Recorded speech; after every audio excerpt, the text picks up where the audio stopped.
Bom, primeiro, como de praxe, né, dos outros dias, vou me apresentar. Então, eu sou graduado em Educação Física pela Universidade Federal de Santa Maria, onde eu também fiz o mestrado em Educação Física.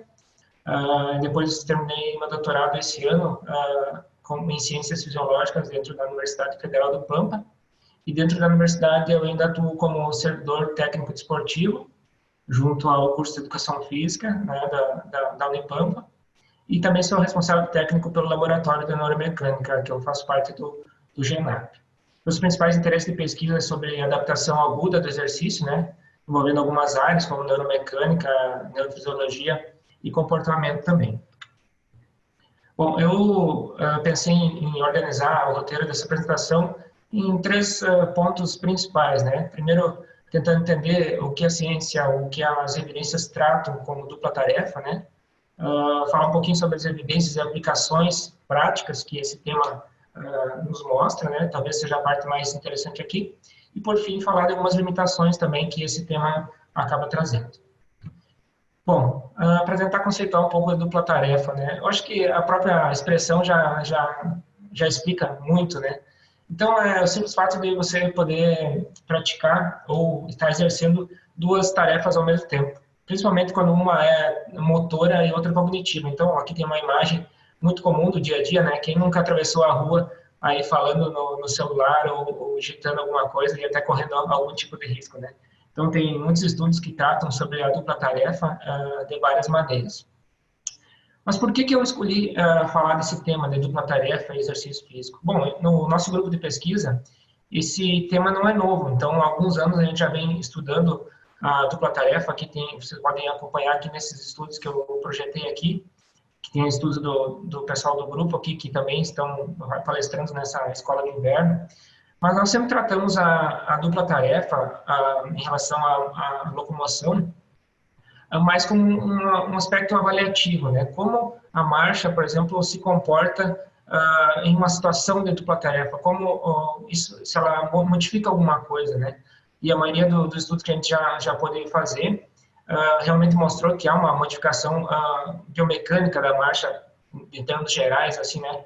Quando uma dupla tarefa é executada, ou seja, caminhar e desenvolver uma tarefa cognitiva, como contagem ou memorizar alguma coisa durante essa ultrapassagem do obstáculo. Então, isso não é novo dentro do nosso grupo de pesquisa. Mas mais relacionado à minha parte, por que eu estou tratando desse tema, né? Então, quando eu fiz o meu doutorado, dos pontos que eu estudei foi justamente isso. Então, eu acabei estudando sobre o efeito agudo do exercício físico, sobre respostas cognitivas, né? E em um dos experimentos, justamente, nós organizamos um experimento com uma dupla tarefa, ou seja, quando o indivíduo se exercitava, né, ele pedalava, ao mesmo tempo ele tinha que responder uma tarefa cognitiva que estava projetada à sua frente no monitor. Então, ele fazia duas tarefas totalmente diferentes ao mesmo tempo. Nós comparamos essa situação com outras duas. Uma onde ele só se exercitava, sem praticar nenhuma tarefa cognitiva, e a outra que ele estava em repouso. Então, nós avaliamos muitas variáveis, né, cognitivas, mas eu coloquei uma só aqui para a gente destacar, que é a atenção seletiva, onde a pessoa fazia um teste de associação entre cores e palavras, né, que é bem conhecido, um Stroop Test, e nós avaliamos isso antes e depois de todas essas três sessões. E o que nós encontramos como resultado principal, né? Que exatamente a tarefa, a intervenção de dupla tarefa é que mostrou um melhor resultado, ou seja, logo depois do fim dessa sessão, a resposta ou a atenção seletiva melhorava em comparação às outras duas. Isso de forma aguda, em uma única sessão, né? Então, isso já nos deu uma ideia de que existe algo interessante aqui nessa dupla tarefa. Pois bem, isso é em relação ao efeito agudo, né? Mas será que isso se replica em termos de efeito crônico ao longo do tempo?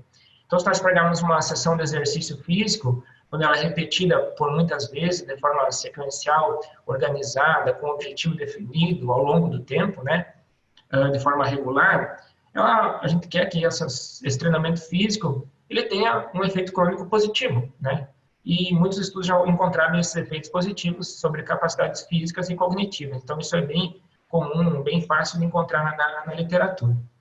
Mas, e se nós substituirmos esse exercício regular por um exercício envolvendo dupla tarefa, né, como esse que eu mostrei para vocês, será que a subsequência desse exercício ao longo do tempo vai mostrar um mesmo efeito crônico positivo sobre essas capacidades? Ou será que tem algo a mais aqui? Será que ele mostra um efeito positivo ainda maior, impulsiona esse efeito crônico? Então, esse é o meu objetivo principal aqui hoje, é tentar mostrar para vocês, e para mim mesmo, né, que eu estou estudando ainda isso, algumas evidências científicas que já olharam para isso e que mostram quais são os principais efeitos crônicos de um treinamento com dupla tarefa. De início, eu já quero mostrar para vocês aqui esse estudo. Quem está interessado nessa temática, eu sugiro muito que leia esse artigo, porque é um artigo muito completo, de fácil entendimento, onde ele traz muitas coisas esclarecedoras básicas sobre esse tema, né? Um dos pontos que eu vou destacar aqui para vocês é como eles tratam esse treinamento que eles chamam aqui de motor cognitivo, né, que une essas duas questões dentro de uma sessão de exercício físico. Então, eles tratam isso, primeiramente, como uma sessão que ela pode ser sequencial, né? Ou seja, eu posso, nessa sessão de exercício, fazer um exercício motor e depois um exercício cognitivo, ou vice-versa, a sequência aqui pode ser invertida. Tratam isso como um treinamento sequencial. Mas eles trazem também sobre essa questão da dupla tarefa, ou seja, praticar um exercício motor e cognitivo simultaneamente. E eles mostram isso de duas formas. Uma, onde você consegue incorporar uma tarefa cognitiva em um exercício motor. Por exemplo, eu estou lá me locomovendo, caminhando, correndo e preciso memorizar alguma sequência numérica em pontos definidos. Ou simplesmente dançar, porque dançar envolve movimento, né? Esforço físico, de uma certa forma, e também tem uma característica cognitiva, né? De ritmo e algo assim.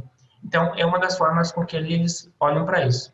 A outra forma que eles definem como exercício de dupla tarefa é quando envolve, com essa ação motora, uma tarefa cognitiva adicional. Então, isso é diferente desse primeiro, porque esse tipo de característica de treinamento, enquanto a pessoa se exercita, ela pratica uma tarefa cognitiva totalmente alheia àquele exercício. Por exemplo, pedalar e fazer uma conta, ou memorizar alguma coisa, né?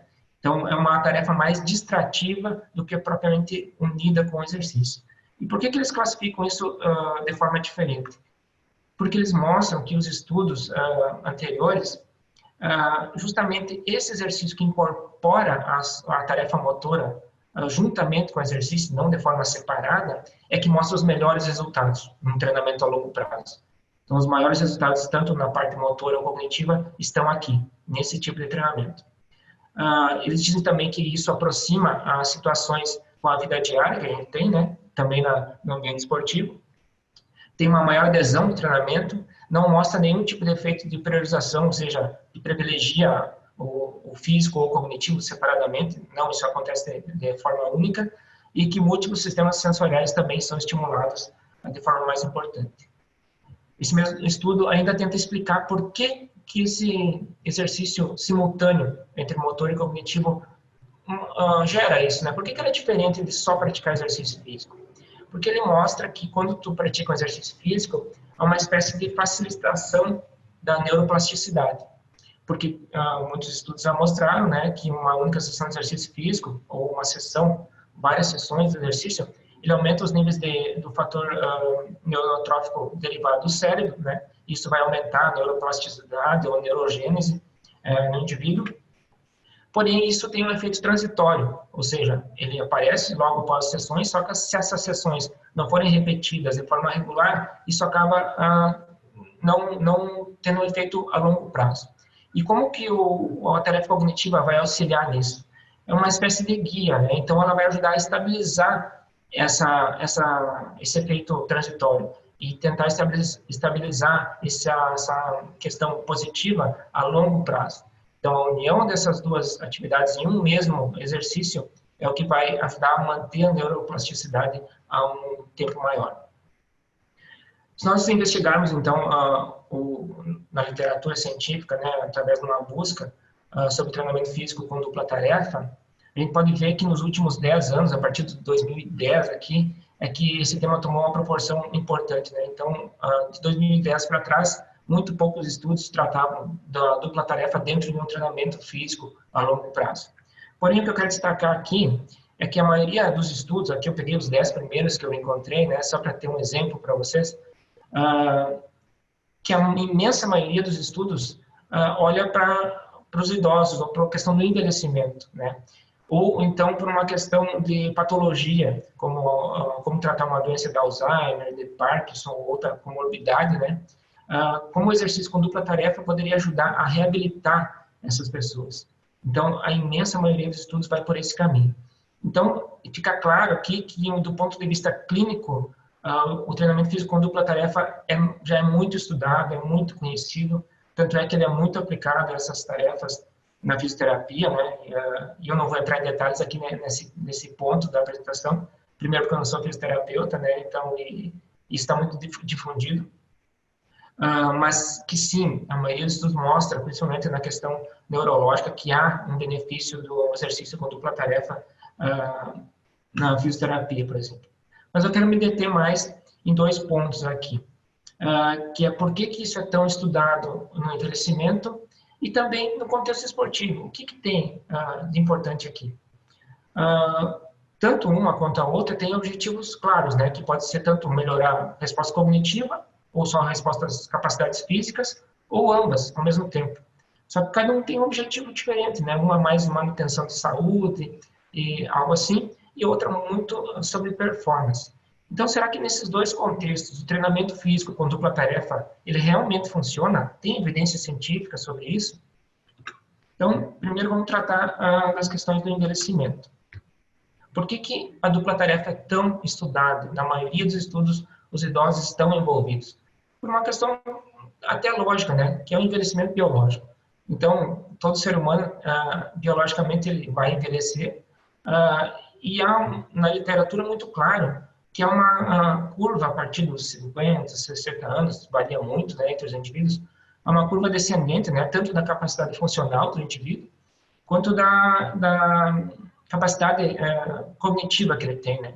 Então, é bem acentuado esse declínio se nada for feito. Então, a tentativa de se descobrir novos tipos de treinamento é tentar fazer com que essa curva tenha um declínio mais ameno, né? Não seja tão brusco essa queda, né? Tanto da capacidade funcional quanto da capacidade cognitiva. E o que os estudos já mostraram? Como tem muito estudo nessa área aqui, eu procurei algumas revisões sistemáticas para mostrar para vocês do que já foi encontrado, né? Então, nessa aqui, que é a de 2016, ela é bem completa também, sugiro que vocês venham até estar como referência lá dessa escola de inverno. Eles encontraram que toda vez que um exercício físico e um cognitivo são praticados ao mesmo tempo, ele sempre vai mostrar melhores respostas do que quando o exercício é praticado isoladamente, tanto cognitivo quanto físico. Então, sempre há uma resposta melhor nessa questão. Ok, mas como esse treinamento físico com dupla tarefa tem que ser feito para ter um resultado positivo, né? Então, o que eles descobriram é que a maioria dos estudos chegam em um consenso mais ou menos dessa forma, que o tempo mínimo para ter um efeito considerável, ele tem que ser de um treinamento regular de no mínimo 6 meses ou mais, né? Claro, isso varia muito, né, pessoal? E que as sessões têm que ter no mínimo entre 30 ou 45 minutos e que tem que ser mais de 3 vezes por semana. Pessoal, isso não é uma receita de bolo, né? Não é fazendo exatamente isso que é o que vai dar resultado. Isso varia muito entre os indivíduos e a capacidade que cada um tem. Mas eles dizem algo interessante aqui que eles descobriram, que geralmente quando o exercício físico associado a uma tarefa cognitiva, ele vai mostrar sempre o melhor resultado quando o físico envolver alguma atividade cardiovascular ou de treinamento de força. E quando a ação de dupla tarefa cognitiva envolve atenção ou memória. Então, quando esses 4 fatores, capacidades estão envolvidas, é que se encontram os melhores resultados no que já foi visto na literatura sobre o envelhecimento, tá, pessoal? Pois bem, só que esse exercício físico não pode ser feito de qualquer maneira. Eles descobriram que tem uma intensidade específica onde mostra os melhores resultados. Então, se essa intensidade tem que ficar entre 65% e 80% da frequência cardíaca máxima do indivíduo. Se ela for menor que isso ou muito acima disso, os resultados talvez não sejam tão bons. E outra questão importante é a questão da complexidade. Ou seja, eu tenho que bolar uma dupla tarefa cognitiva, mas ela não pode ser muito simples e nem muito difícil para o indivíduo executar. Primeiro, porque não pode ter efeito nenhum, e segundo, porque se ela for muito complexa, isso vai acabar prejudicando o exercício físico e desmotivando o interesse daquela pessoa, né? Então, o equilíbrio entre a complexidade e a intensidade do exercício nesse treinamento físico com dupla tarefa, ele é fundamental.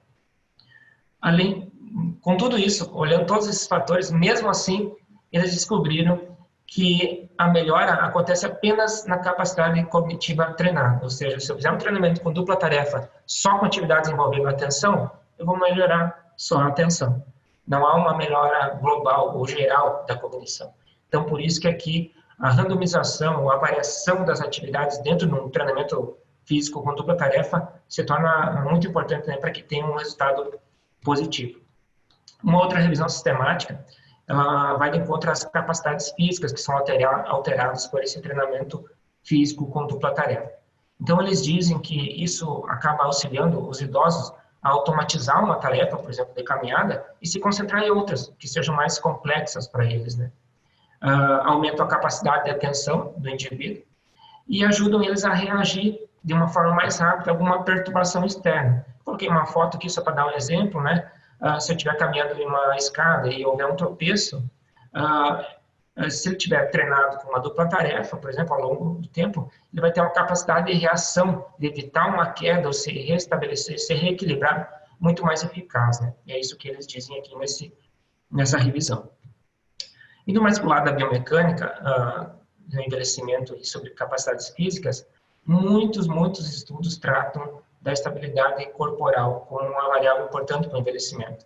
Ou seja, a projeção do centro de massa no solo, né, pode ser avaliado com o indivíduo estando em pé, né, tem um protocolo específico para isso, mas a área, o tamanho da variação do comprimento dessa variação do centro de massa na projeção no solo é o que vai determinar se eles têm uma melhor ou pior controle postural. Então, o que eles encontraram aqui nesse estudo? Que antes do estudo, sem nenhum treinamento, né, a dupla tarefa, eles tinham um controle postural um pouco pior, né, mas semelhante em evolução com uma tarefa simples. Só que depois que eles treinaram por 3 semanas apenas um exercício com dupla tarefa, quando eles tinham que ficar em pé, parados, praticando uma tarefa cognitiva, eles melhoraram a estabilidade.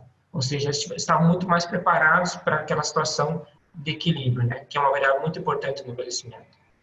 Outro ponto importante para o envelhecimento é a questão da mobilidade. Então, tem um teste muito utilizado na literatura com idosos, que é o TUG, né? Onde a pessoa tem que levantar, caminhar por uma certa distância e voltar a sentar, e o tempo dessa atividade é medido. Eles treinaram idosos simplesmente caminhando e segurando um copo d'água, como uma dupla tarefa, por 6 semanas.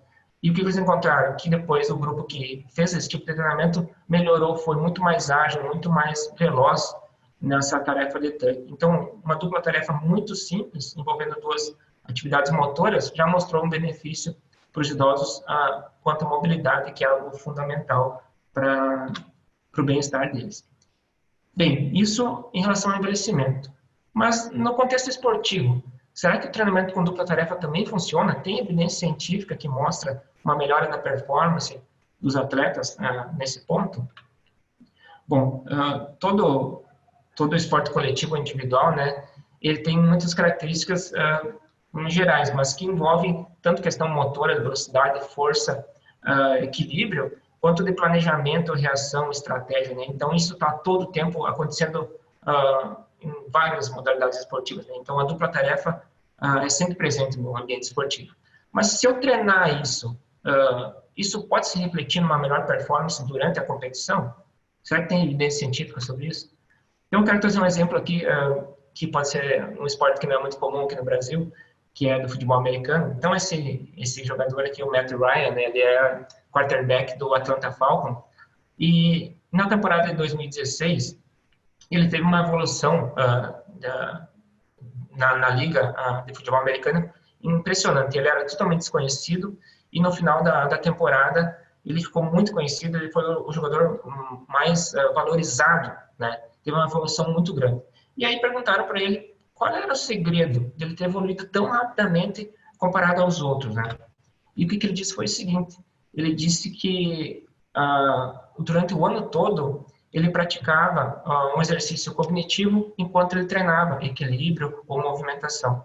Então ele fazia um treinamento de dupla tarefa. Claro, tem toda uma jogada de marketing aqui, né, que envolve a questão do equipamento que foi utilizado, né, de rastreamento de objetos, né. Foi uma matéria que até saiu no New York Times, que gerou muita repercussão na época, né. Mas, Marcos, tu está dizendo que tu só ia falar na escola de inverno sobre evidência científica. Aqui não tem nenhuma evidência científica. Não tem mesmo. Você tem razão se você pensou isso. Mas o que eu quis mostrar aqui com esse exemplo? É que no ambiente esportivo, geralmente é assim que a informação chega. O atleta, o treinador, ele se espelha muito mais no exemplo esportivo que deu certo e começa a usar aquilo. Começa a usar aquilo sem mesmo ter olhado para nenhuma evidência científica. Como deu certo para esse atleta, vai dar certo comigo se eu fizer a mesma coisa, né? Então, isso é muito comum. Eu não sei se na clínica, na questão da fisioterapia, isso acontece também, mas no ambiente esportivo isso é bem comum. Mas o que tem, então, de evidência científica desse tipo de atividade, né? Onde um esporte é praticado, alguma atividade daquele esporte, e ao mesmo tempo ele realiza uma dupla tarefa de rastreamento ou envolvendo alguma cognição de memorização, né? Primeiro que nos estudos que falam disso no esporte, eles não tratam como um treinamento com dupla tarefa. Eles falam muito mais em treinamento perceptivo-cognitivo, perceptivo-modificado, motor cognitivo, além de outros, né? E isso é muito mais usado como uma tarefa de avaliação de atleta do que treinar o atleta para o esporte propriamente dito. Então, tem muita pouca evidência científica nesse sentido. Mas uma que eu achei interessante, que eles falam sobre esse treinamento perceptivo em atletas. E eles notaram que quando um atleta treina numa situação como essa, existem dois aspectos que são muito valorizados no ambiente esportivo, que é a tomada de decisão e a capacidade de antecipação que o atleta tem. E eles notaram que isso acaba melhorando, de certa forma, quando o atleta treina isso a longo prazo, tarefas desse tipo, né? Onde envolve a ação esportiva parecido com o que ele faz no jogo, e uma tarefa cognitiva de planejamento, de atenção ou de memorização. Eles tentam justificar, falando que tem uma complexa interação entre várias áreas do sistema nervoso central, né, que acaba apoiando essas habilidades perceptivo-cognitivas do atleta, ajuda ele a ter uma percepção, uma rápida compreensão do ambiente esportivo que ele está inserido, e acaba, por fim, então, facilitando o desempenho no esporte. Porém, uma revisão que foi publicada agora em 2019, ela trata justamente dessa questão da antecipação no esporte, né? Então, ela analisou desde a década de 50 tudo que já foi estudado sobre isso. E me chamou a atenção que eles disseram aqui que realmente a habilidade de antecipação, ela pode sim ser treinada através de um treinamento perceptivo, ou seja, envolvendo duas tarefas ao mesmo tempo, uma motora e uma cognitiva. Mas, ao mesmo tempo, eles dizem que isso é muito escasso, esse tipo de estudo, né? Tem muita pouca evidência científica e nada muito confiável, assim. Porém, tem um grupo na Austrália que publicou alguns estudos interessantes. Eles não usaram nenhum tipo de equipamento sofisticado, mas sim uma dupla tarefa simples para implementar no dia a dia de treinamento da equipe de rugby que eles tinham. Então, o que eles fizeram? Eles fizeram uma situação de jogo normal, e o treinador, pelo lado de fora do treinamento, dava uma dupla tarefa cognitiva, de memorizar alguma coisa, alguma instrução, e depois eles eram reavaliados, né? O que eles perceberam? Eles perceberam que no momento em que essa dupla tarefa era executada, a acurácia que eles tinham, a percepção que eles tinham, a reação, o tempo de reação que eles tinham, piorava muito. Então, olhando assim de fora, parece que isso não dava certo. Isso é uma coisa, um treinamento que era ruim para os atletas, né? Porém, eles insistiram nesse treinamento. E eles treinaram isso, mesmo parecendo não ser bom, por 8 semanas. E após essas 8 semanas, eles perceberam que os atletas melhoraram muito quando situações de dupla tarefa aconteciam. Ou seja, eles estavam preparados para enfrentar uma situação de jogo onde o raciocínio e a tarefa motora estavam envolvidas de forma mais integrada, né? O mesmo grupo de autores, com os mesmos indivíduos, né, com outro estudo, mas eles olharam para uma questão bem importante, que é a questão da complexidade da tarefa. Ou seja, parece que as tarefas mais complexas mostravam um pior desempenho para alguns indivíduos, e variava muito entre os indivíduos. Isso parece lógico, né? Porque uma tarefa pode ser muito difícil para um jogador e muito fácil para outro.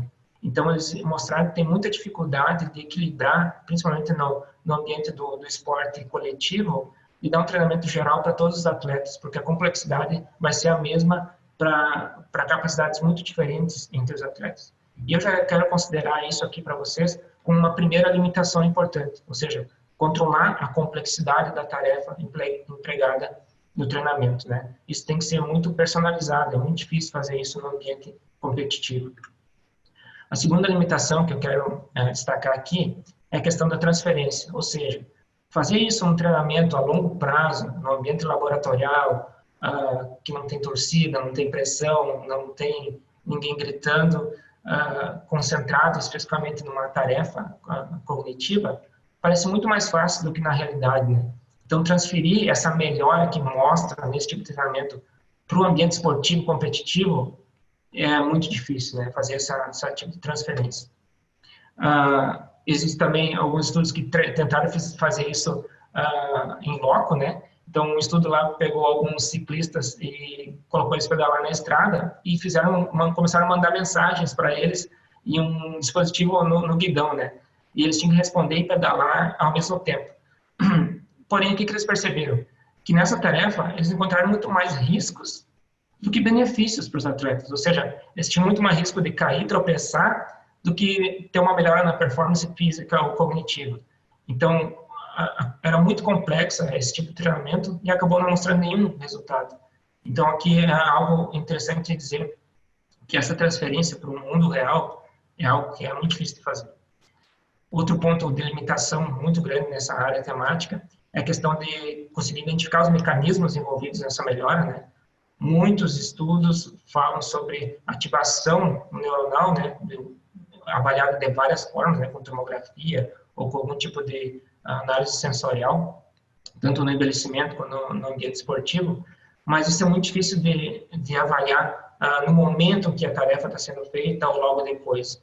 Será que só isso mesmo está envolvido? Então, tem muito mecanismo que está escondido por trás do exercício com dupla tarefa que ainda não foi desvendado.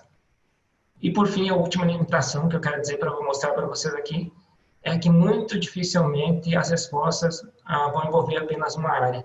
Então, se eu quiser fazer um estudo, investigar o treinamento físico com dupla tarefa e ver se ele funciona ou não, só usando a fisiologia ou só usando a biomecânica, dificilmente eu vou encontrar alguma resposta mais completa.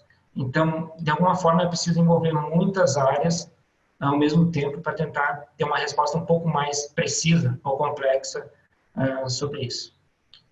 Bom, para não sair do meu tempo aqui, eu vou fazer um resumo geral do que eu apresentei para vocês. Então, será que o treinamento físico, então, realmente, com dupla tarefa, realmente funciona? Olha, acho que depende muito do contexto. Fica bem claro que no contexto clínico e estudos com envelhecimento, há sim uma melhora, principalmente relacionada à saúde ou reabilitação de algum paciente, né? Então, as melhoras, tanto cognitivas quanto físicas, com esse tipo de treinamento, são visíveis, né? Tem evidências muito concretas, que são muito aplicáveis na prática, né? Já no contexto esportivo, é o oposto, que tem um objetivo claro de performance, né? Mas tem muita pouca evidência científica, e as respostas que tem ainda são muito superficiais ou insuficientes. Porém, isso acaba abrindo um leque de possibilidades, né? Então, tem muito estudo que pode ser feito ainda, tentando resolver esse problema. E eu acredito que nos próximos anos muita coisa vai ser publicada nessa questão aí, porque está um assunto muito em evidência. E, claro, a gente não pode esquecer de, quando for estudar isso, perceber as limitações que esse tema oferece, né? Não pode transferir diretamente o que você olhou para a prática em clínica ou esportiva. Então, tem muita coisa que tem que ser observada nesse ponto. Eu agradeço desde já a atenção de todos aí e espero que tenha contribuído de alguma forma e fico à disposição. Obrigado.